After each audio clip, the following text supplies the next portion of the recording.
हम आपके समक्ष संस्कृत दिग्दर्शिका के एक महत्वपूर्ण पाठ की चर्चा करेंगे, जिसका नाम है जातक कथा। जातक कथा में यह लगभग हर वर्ष आता है परिषदीय परीक्षा में। अतीते प्रथम कल्पे जनाः एकम अविरूपम सौभाग्य प्राप्तम सर्वाकारि परिपूर्णम पुरुषम राजानम अकुर्वन्। अतीत का मतलब होता है प्राचीन काल। प्राचीन काल में प्रथम युग में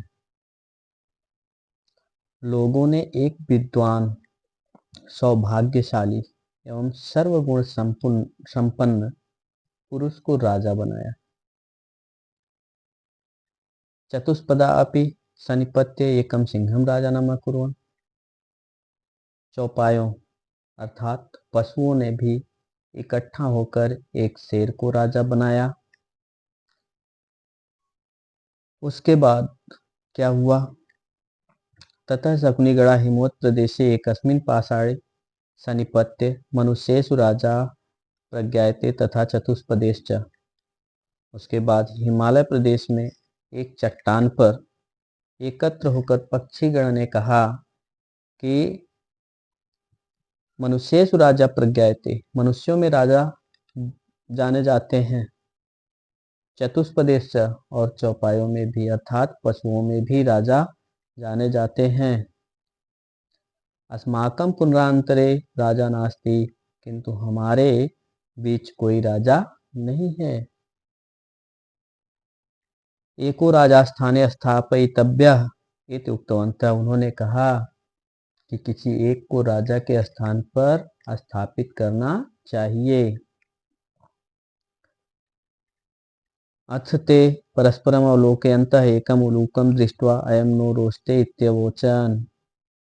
इस प्रकार वे परस्पर एक दूसरे के ऊपर दृष्टि डालते हुए एक उल्लू को देखकर कहा, हमें यह पसंद है। इसमें एक श्लोक भी आता है। जैसे एक महत्वपूर्ण श्लोक है, भाषासु मुख्या मधुरा दिव्या गिर्वाण भारती। भाषाओं में मुख्य, मधुर और अलौकिक देववाणी है। तस्या ही मधुरम काव्यम तस्मादप सुभाषितम। उससे भी मधुर उसका काव्य है और उससे भी मधुर उसकी वाणी या भाषा है। प्रिय बच्चों, इसके साथ ही कुछ प्रश्न भी आते हैं जिसके विषय में हम चर्चा करना चाहेंगे, जिनमें से 2 प्रश्न करना होता है। जैसे संस्कृत साहित्य के प्रमुखा कवयः के सन्ति। संस्कृत साहित्य के प्रमुख कवि कौन कौन हैं? वाल्मीकि, कवि कुलगुरु कालिदास, भास, भारव, भवभूति आद्यः। किम धनम सर्वप्रधानम? विद्याधनम सर्वप्रधानम। धन्यवाद। आज के लिए इतना ही काफ़ी है और आप लोग निरंतर अपनी तैयारी करते रहें।